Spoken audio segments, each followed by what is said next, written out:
नमस्कार विद्यार्थियों। राजकीय महाविद्यालय जैतरण की तरफ से संचालित आज की ई क्लास में आपका स्वागत है। आज की ई क्लास में हम ब्रिटिश भू राजस्व व्यवस्था के अंतर्गत भारत में प्रचलित महालवाड़ी व्यवस्था के बारे में अध्ययन करेंगे। हम इस व्यवस्था के अर्थ, उसके विकास, इसको लागू करने के कारण इत्यादि के बारे में अध्ययन करेंगे।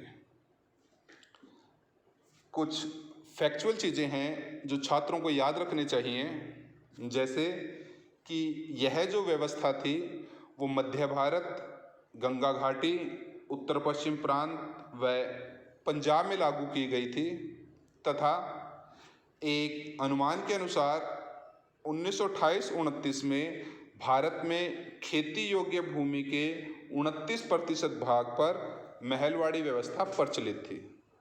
छात्र ध्यान देंगे, सर्वाधिक क्षेत्र पर रैयतवाड़ी व्यवस्था प्रचलित थी और दूसरा स्थान महलवाड़ी व्यवस्था का था। इससे पहले कि हम इसके विकास के बारे में अध्ययन करें, इसको क्यों शुरू किया गया उसके बारे में अध्ययन करें, आपको थोड़ा सिंपल ये पता होना चाहिए कि महलवाड़ी व्यवस्था थी क्या। ध्यान से समझेंगे कि इस पद्धति के अंतर्गत अर्थात महलवाड़ी व्यवस्था के अंतर्गत जो भू राजस्व निर्धारण की इकाई होती थी भूमि, वो कृषक का खेत नहीं अपितु गांव या महाल माना जाता था। गांव की समस्त भूमि सम्मिलित सभा अर्थात ग्राम सभा की मानी जाती थी, जिसे भागीदारों का समूह कहा जाता था और यही समूह अर्थात ग्राम या महाल भूमि कर के लिए उत्तरदायी होता था। इसके साथ साथ कई स्थानों पर व्यक्तिगत उत्तरदायित्व भी माना गया था, लेकिन अधिकतर स्थानों पर महालवाड़ी व्यवस्था सामूहिक रूप से गांव अथवा महाल के आधार पर लागू की गई थी। यह जो इस व्यवस्था थी, इसमें गांव की तरफ से सामूहिक रूप से लगान के भुगतान की जिम्मेदारी जिस व्यक्ति पर होती थी उसे लंबरदार या नंबरदार कहा जाता था।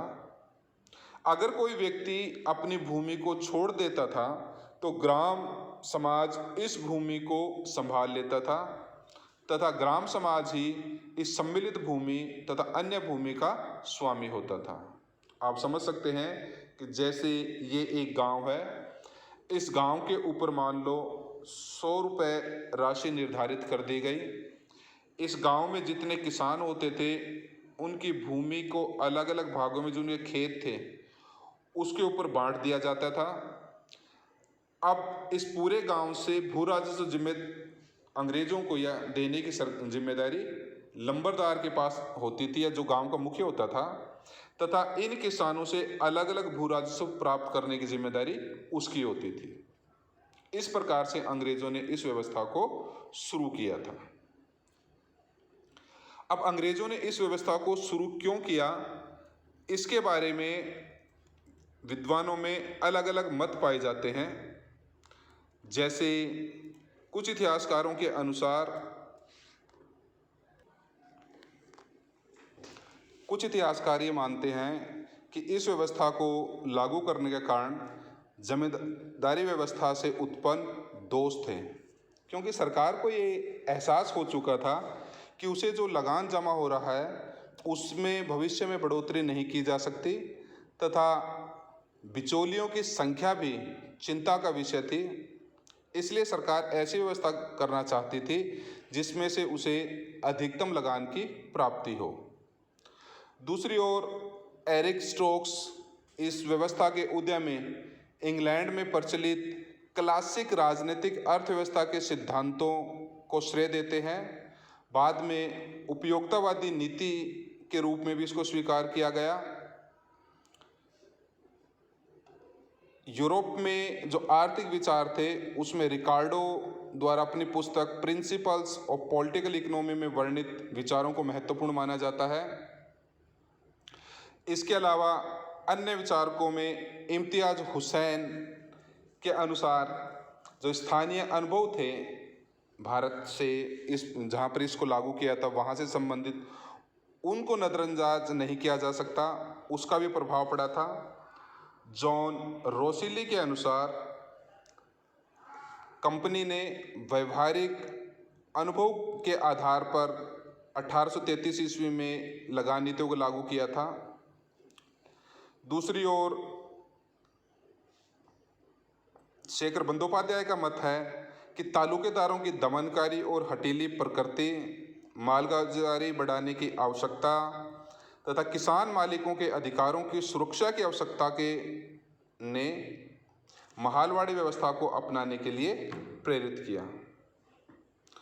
इस प्रकार हम कह सकते हैं कि कंपनी के बढ़ते साम्राज्य के खर्च और अपने देश के उद्योगीकरण की मांग को पूरा करने के लिए कंपनी को या भारतीय ब्रिटिश सरकार को अधिक राजस्व चाहिए था, जो स्थायी बंदोबस्त में संभव नहीं था। उधर क्लासिकी अर्थशास्त्र और भूमि किराए के सिद्धांत भी इंग्लैंड में प्रचलित हो रहे थे, जिन्होंने इस व्यवस्था को लागू करने में महत्वपूर्ण भूमिका निभाई। कुल मिलाकर हम कह सकते हैं कि इस व्यवस्था को लागू करने का मुख्य कारण अधिकतम आय प्राप्त करना था तथा इसको प्रभावित करने में स्थानीय परिस्थितियों और इंग्लैंड की बौद्धिक विचारधारा दोनों का ही प्रभाव था। महालवाड़ी व्यवस्था का विकास किस प्रकार से हुआ उसको थोड़ा सा देखते हैं।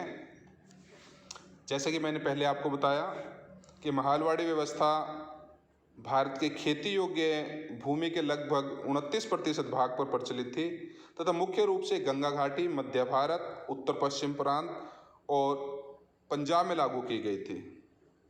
सर्वप्रथम 19वीं सदी के पहले दशक में ईस्ट इंडिया कंपनी को उत्तर पश्चिम में कुछ भारतीय क्षेत्रों की प्राप्ति हुई। ये क्षेत्र दो प्रकार के थे, संतारित क्षेत्र और विजित क्षेत्र। संतारित क्षेत्र का मतलब है वह क्षेत्र जिसे अवध के नवाब ने ईस्ट इंडिया कंपनी को 1801 की संधि के द्वारा सौंपा था। इसमें 7 जिले शामिल थे, जिसमें वर्तमान उत्तर प्रदेश के इटावा, मुरादाबाद, फर्रुखाबाद, इलाहाबाद, कानपुर, गोरखपुर और रायबरेली प्रमुख हैं। दूसरी ओर विजित क्षेत्रों के अंतर्गत द्वितीय आंग्ल मराठा युद्ध के पश्चात ईस्ट इंडिया कंपनी ने गंगा व यमुना के मध्य के क्षेत्र को विजित कर लिया तथा सिंधिया के साथ सुरजी अर्जुन गांव की संधि के पश्चात रेवोल्यूशन नहीं है, ये रेगुलेशन है। रेगुलेशन 11 के द्वारा सिंधिया से 1804 में कुछ क्षेत्र प्राप्त किए, जिनमें पानीपत, सहारनपुर, अलीगढ़ और आगरा के जिले शामिल थे।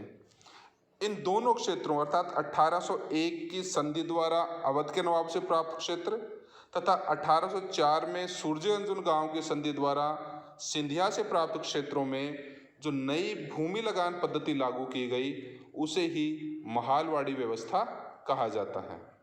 महालवाड़ी का अर्थ क्या है ये मैंने पहले आपको स्पष्ट कर दिया था। हेनरी वेलेस्ली उत्तर पश्चिम प्रदेश के प्रथम लेफ्टिनेंट गवर्नर थे।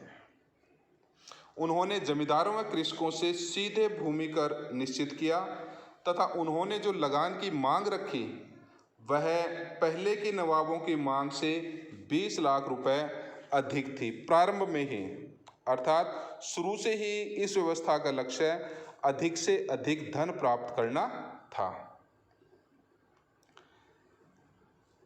हम अधिक डिटेल में नहीं जाते हुए आपको संक्षेप में कहना चाहूँगा कि प्रारंभ में बिल्कुल शुरू में जब इन क्षेत्रों को विजित किया गया था उत्तर पश्चिम प्रांत को, तो वहाँ में कुछ स्थानों पर बंगाल के स्थायी बंदोबस्त के सिद्धांत को भी लागू किया गया था। जिस प्रकार मद्रास प्रेसिडेंसी के कुछ क्षेत्रों में जमींदारी व्यवस्था स्थायी बंदोबस्त लागू थी, लेकिन अभी भी इन क्षेत्रों में लगान वसूली का कोई निश्चित प्रारूप तैयार नहीं हो पाया था। औपचारिक रूप से सर्वेक्षण के पश्चात लगान निर्धारण करने की व्यवस्था 1822 में लॉर्ड हॉल्ट मैकेंजी के द्वारा स्थापित की गई। तो हम कह सकते हैं औपचारिक रूप से इस व्यवस्था को शुरू 1822 में हॉल्ट मैकेंजी ने किया। और 1822 के रेगुलेशन के द्वारा इसमें क्या व्यवस्था की गई वो देखते हैं कि 1822 के रेगुलेशन 7 के द्वारा पहले बहुत विस्तृत और गहराई से भूमि का सर्वेक्षण किया गया और उसकी जांच की गई।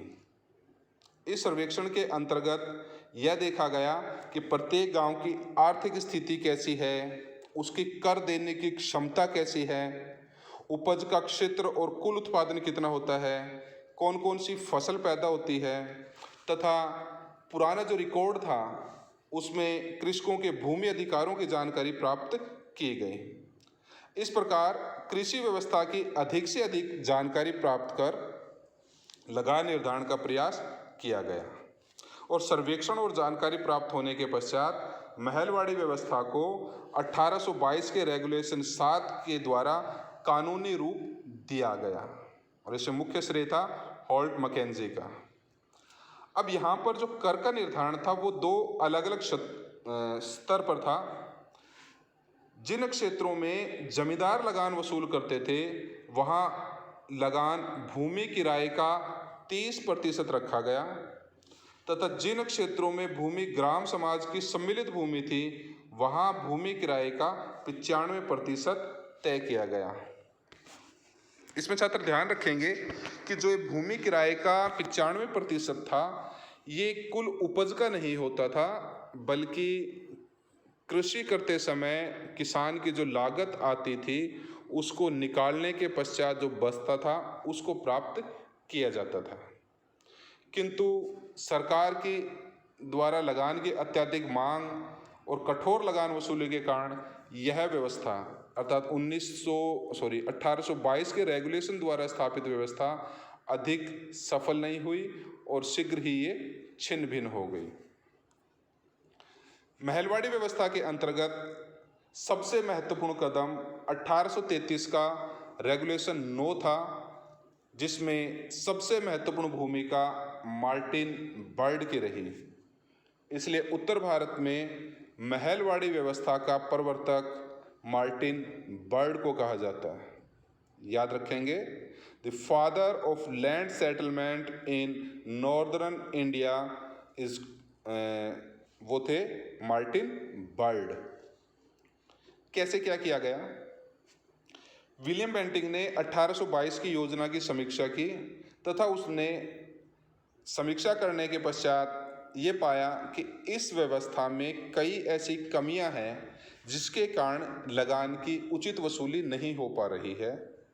इसलिए 1833 के नवीन रेगुलेशन पारित किए गए, जिसके द्वारा भूमि की उपज तथा जो लगान था उसको अनुमान लगाने की पद्धति पहले की तुलना में सरल कर दी गई। अब ये याद रखेंगे आप कि इस व्यवस्था के अंतर्गत अर्थात महलवाड़ी व्यवस्था के अंतर्गत पहली बार मानचित्र और पंजियों मतलब रजिस्टर्स उनका प्रयोग किया गया। और जैसे कि मैंने पहले बताया कि यह व्यवस्था मार्टिन बर्ड की देखरेख में शुरू की गई थी, इसलिए मार्टिन बर्ड को उत्तर भारत में भूमि कर व्यवस्था का प्रवर्तक, father of land settlement in northern है, ये नॉर्दर्न इंडिया के नाम से स्मरण किया जाता है। इस व्यवस्था के अंतर्गत जो लगान था वो 66% भाग सरकार के लिए निश्चित किया गया।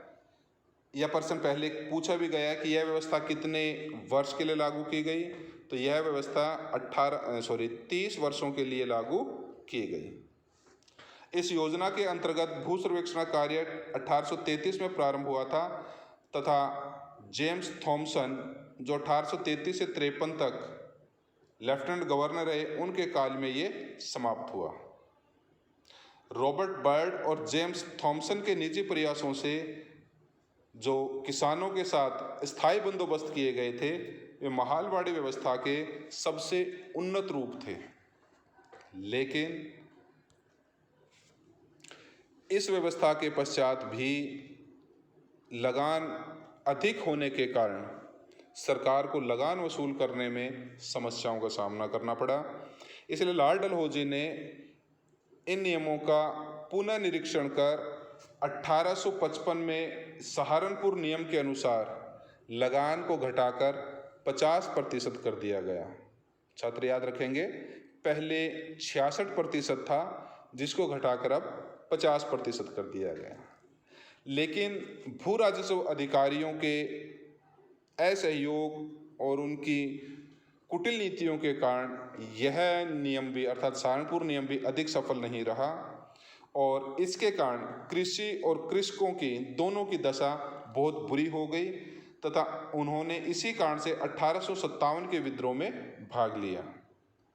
इसी व्यवस्था थे महलवाड़ी व्यवस्था के अंतर्गत थी पुराने जमींदारों अर्थात तालुकेदारों के अधिकारों की अवहेलना की गई थी तथा इस पद्धति की कठोरता ने ही तालुकेदारों को 1857 के विद्रोह में भाग लेने के लिए प्रेरित किया था। इस प्रकार से हम देखते हैं कि ईस्ट इंडिया कंपनी ने सरलतम विधि से अधिकतम राजस्व प्राप्त करने के लिए 3 भिन्न भिन्न पद्धतियों का प्रयोग किया: जमींदारी व्यवस्था, रैयतवाड़ी व्यवस्था और महालवाड़ी व्यवस्था। जहां कंपनी अपने आर्थिक उद्देश्यों को प्राप्त करने में किसानों का शोषण करने में सफल रही, वहीं इससे कृषि और कृषकों की दशा दयनीय हो गई। यद्यपि अंग्रेजों की भू राजस्व नीतियों के किसानों के ऊपर क्या प्रभाव पड़े, इसके बारे में इतिहासकारों में 2 वर्ग पाए जाते हैं। कुछ उसके समर्थक हैं, कुछ उसके विरोधी हैं। इसके बारे में चर्चा हम फिर कभी करेंगे। तब तक के लिए धन्यवाद।